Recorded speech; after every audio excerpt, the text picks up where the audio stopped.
Mari kita berdoa terlebih dulu. Aku mohon roh Elohim menyertai kami. Urapi ya Tuhan nyatakan kuasa-Mu dan nama Yesus Hamasiah dimuliakan.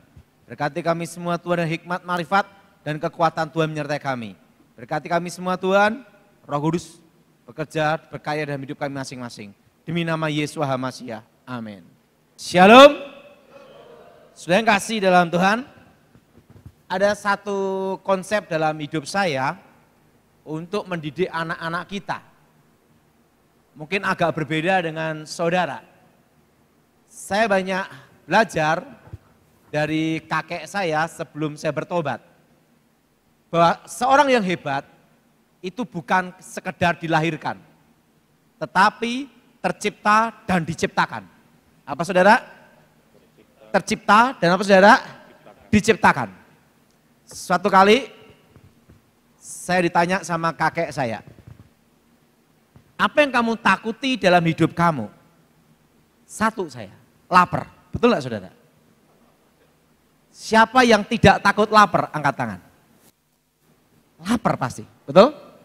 Waktu itu dia ngomong gini, apa yang kamu takuti harus kamu kalahkan dan kamu hadapi. Kamu kan takut lapar, ikut saya. Saya waktu masih ingat, masih kecil usia 9 tahun waktu itu. Dia bawain saya satu pisau dan satu botol air. Saya diajak masuk ke sebuah hutan gitu, ditinggal. Dan dia berkata sama saya, nanti 1 bulan saya akan nengok kamu mati apa hidup gitu.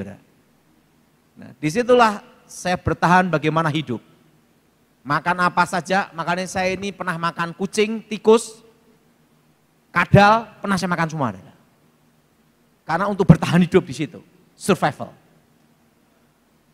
Tidak taunya selama 1 bulan itu kakek saya memperhatikan saya. Memperhatikan gimana? Dalam jarak jauh dia perhatikan saya terus. Bagaimana saya bertahan.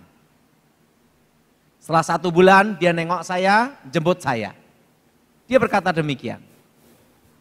Perlu kamu tahu bahwa orang hebat, orang tangguh, orang kuat bukan hanya sekedar dilahirkan.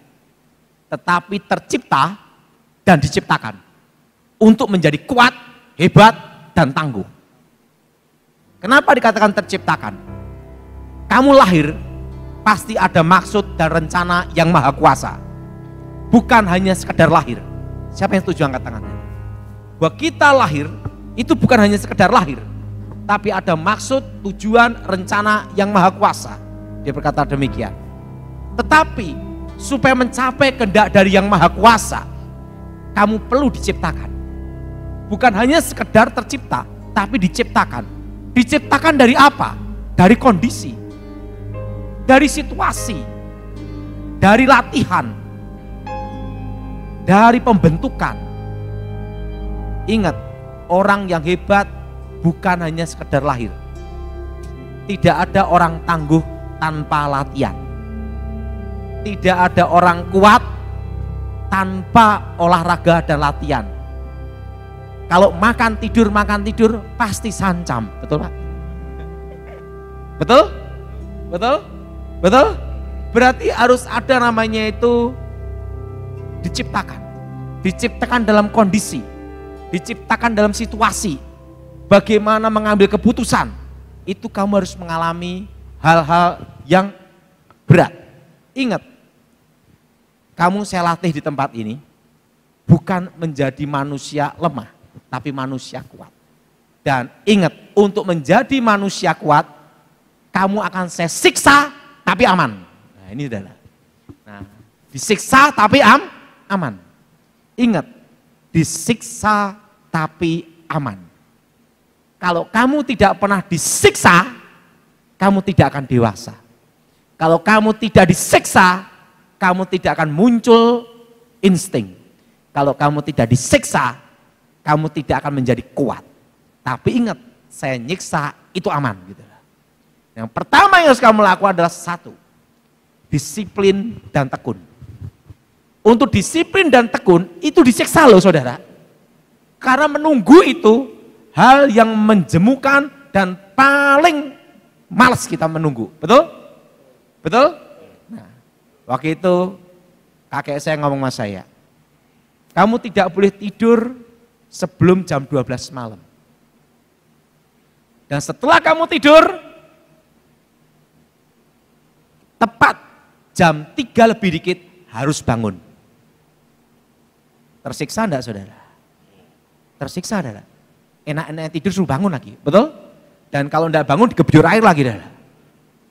Dia ngomong, karena orang tangguh lahir dari siksaan. Orang disiplin itu perlu penyiksaan, baru muncul kedisiplinan.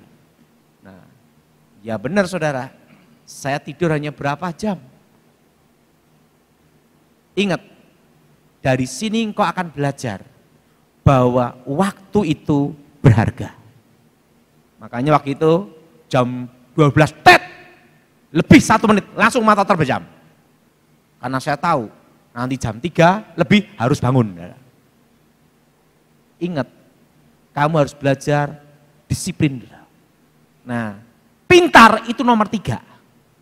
Tapi disiplin dan tekun itu nomor 1. Untuk apa kamu pintar, tapi kamu tidak ada disiplin dan tidak tekun. Di tengah jalan kamu selesai. Ingat, pintar itu nomor 3. Tapi kalau kamu disiplin, tekun, dimanapun tempat kamu bisa makan. Karena kamu kerja keras dan berani untuk menderita. Orang lebih menghargai kamu siap menderita daripada kamu siap untuk bersenang-senang. Siapa yang setuju saudara? Nah, kadang kita mendidik anak kita ini ada salahnya. Saya dulu susah, saya tidak mau anak saya susah lagi. Anak saya harus lebih bahagia dari saya. Itu salah saudara. Dia tidak akan bisa dibentuk dan tidak bisa terciptakan dari kondisi. Nah, nomor 1 adalah apa saudara? Tekun dan apa saudara? Disiplin. Betul? Betul? Betul? Nah, kedua, bisa menjaga dirinya.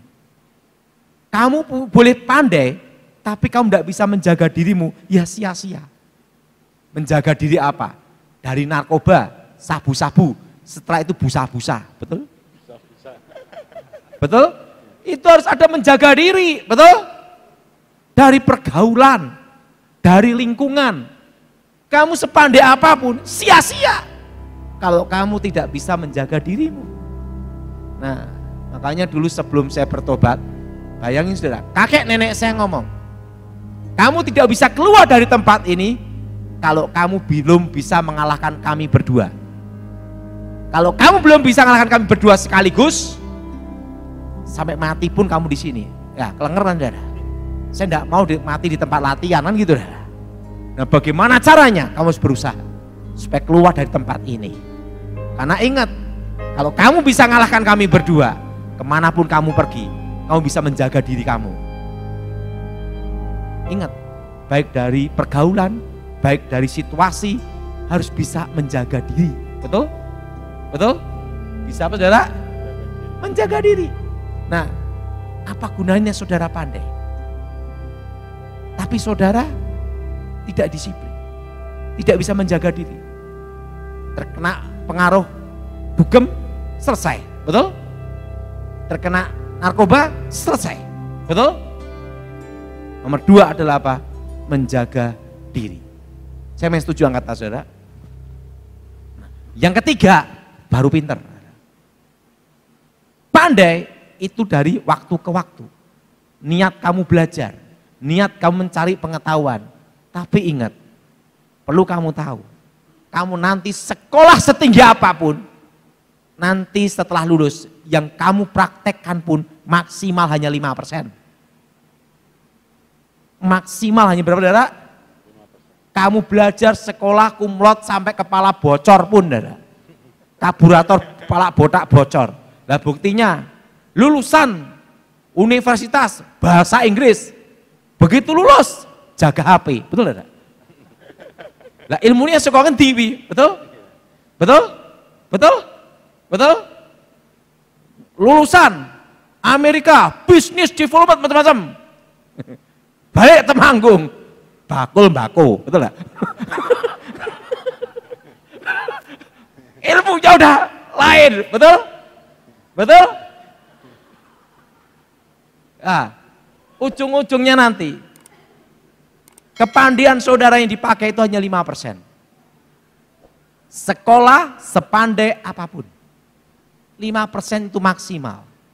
Makanya dari situ saya mengerti, terciptanya suatu insting, terciptanya suatu keputusan, itu tidak bisa dimulai dalam sehari 2 hari, tetapi diciptakan perlu waktu bertahun-tahun oleh situasi dan kondisi. Betul?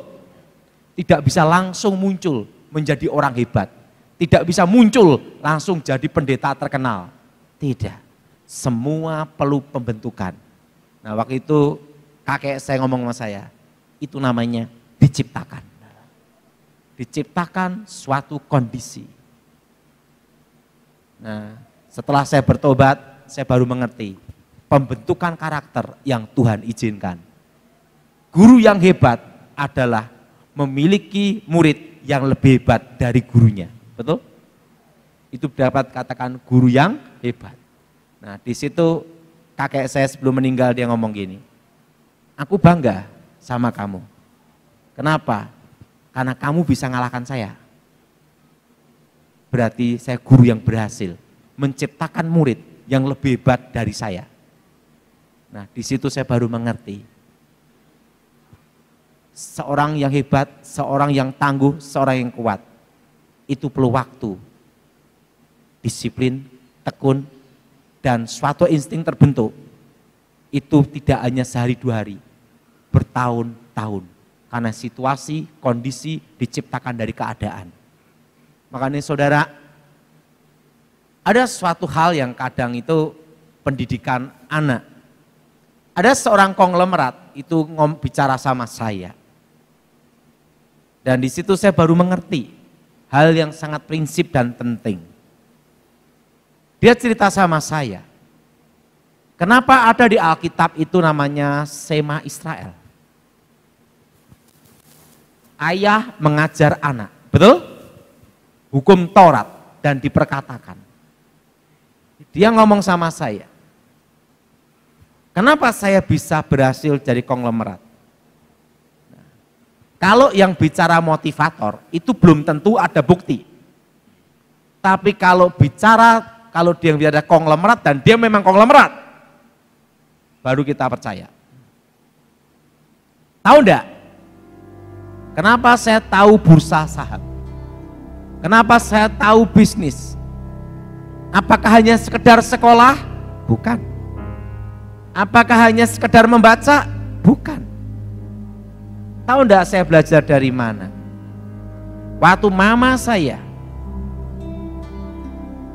mengelola perusahaan dan ada di bursa efek, ada di perusahaan, mimpin rapat, mimpin meeting, mengambil keputusan. Sejak SD saya ikut mama saya.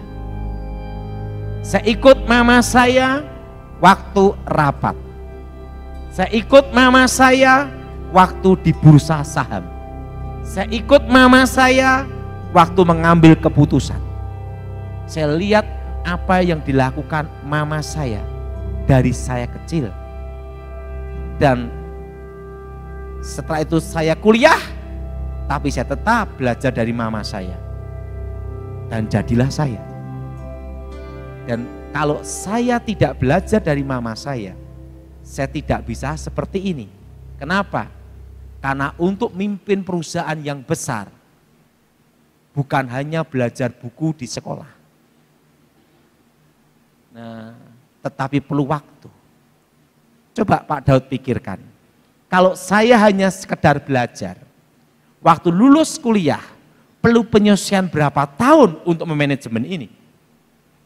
Tetapi karena saya sejak SD, sejak saya sekolah, saya ikut mama saya, papa saya dalam perusahaan dan mengerti makro dan mikroekonomi. Saya belajar dari mereka, jadilah saya. Sekolah itu penting, tapi ingat, pengalaman hidup itu nomor 1. Nah, sekarang ini saudara, banyak orang tua yang sedih dan kecewa. Kenapa? Dia berharap anaknya itu kuliah yang pandai, meneruskan bisnis papahnya, betul? Disekolahkanlah dari Indonesia pergi ke Amerika. Begitu ke Amerika, happy-happy di sana. Masuk ke Indonesia, dia tidak mau bisnis nerusin papahnya. Intrusinya apa, saudara? Misalnya, dia suka seni, sampai seniwan, betul tidak? Karena apa? Karena dari kecil, dia tidak pernah dilatih untuk rasa memiliki. Dan tidak dilatih bagaimana jerih payahnya orang tua untuk merintis dan membesarkannya. Ingat saudara, kalau saudara ingin anakmu berhasil, pertama kali belajar seorang anak adalah dari orang tuanya. Saran saya, ingat saudara, saya tidak akan bisa seperti ini kalau saya dulu tidak dilatih, diciptakan dari kondisi seperti itu. Jadi saya saran pada saudara, mulai mendidik anak saudara dari hal yang sederhana dulu, disiplin. Apa saudara? Disiplin. Nah, kalau saudara yang punya perusahaan, ajak anak saudara dari SD, dari SMP. Pak, kalau saya hanya punya restoran gimana? Ajak anak itu bisnis di restoran. Bagaimana mengelola restoran? Walaupun itu kecil, tapi mempunyai pengaruh di dalam masa depannya. Ini yang ngomong konglomerat, dia ngomong orang hebat dilahirkan bukan dari sekolah, tapi dari keluarga dan pengalaman hidupnya dalam keluarga. Jadi saran saya saudara, saya sering mendengar seorang ayah ngomong gini, aku itu ingin punya cita-cita, anakku meneruskan perusahaan ini. Itu kondisi di Jakarta. Dia punya bisnis angkutan transportasi yang besar, tapi anak-anaknya tidak mau meneruskan bisnis ayahnya. Satu, anaknya ingin jadi dosen. Yang kedua, anaknya ingin jadi namanya pendidikan. Ada lagi yang mau jadi ini itu, jadi koki. Terusan ayahnya ngomong sama saya, untuk apa aku merintis perusahaan sebesar ini? Pada akhirnya, satu pun tidak ada yang mau. Karena apa? Saya ngomong sama dia, karena kamu tidak mendidik anak kamu dari kecil untuk merasakan rasa memiliki perusahaan itu. Dan bagaimana orang tua berjerih payah. Tapi ingat, setelah kamu mati nanti, ingat ya, apakah mereka lebih baik dari kamu? Belum tentu. Gaji dosen berapa sih? Gaji koki berapa? Tapi mereka berkata, art, seni. Susah saudara. Disiplin itu hal yang menyiksa. Tapi kalau ditekuni menjadi senang, happy. Betul? Itu perlu waktu. Makanya setelah bertahun-tahun saya sama kakek saya setelah itu bertobat. Waktu di pengamanan presiden itu 2 jam sebelum jenderal datang harus ada di tempat. Coba 2 jam menunggu itu capek enggak? Saya mau tanya Pak Petrus, pernah enggak saya terlambat di sini? Kenapa? Karena saya dari dulu disiplin, tekun. Dan ingat saudara, belajar menerima apa adanya. Ada satu hal yang mungkin agak aneh. Ada jenderal ngomong sama saya, Daud siap, ini pesan saya. Dalam hidup kamu apa adanya. Dan jangan berlagak kaya. Dan ingin supaya dilihat orang kaya. Kenapa? Ingat, yang paling aman dalam hidup ini, kalau dikira miskin, rampok aja tidak nengok, betul? Betul? Jadi belajarlah hidup sederhana, apa adanya. Tapi ingat, dibantal duit banyak, itu aja. Daripada tasnya Hermes, utangnya banyak. Daripada jamnya Richard Mille besok ditagih pajak, betul enggak? Lebih baik dalam hidup ini sederhana. Dan jadilah apa adanya dan dilihat orang kamu miskin. Itu paling aman. Rampok di bank pun ngelihat kamu malas menyandera. Kenapa? Bikin beban, betul? Jadi paling enak itu apa? Seperti orang miskin, tapi jangan miskin. Nah, artinya apa? Hidup sederhana, apa adanya.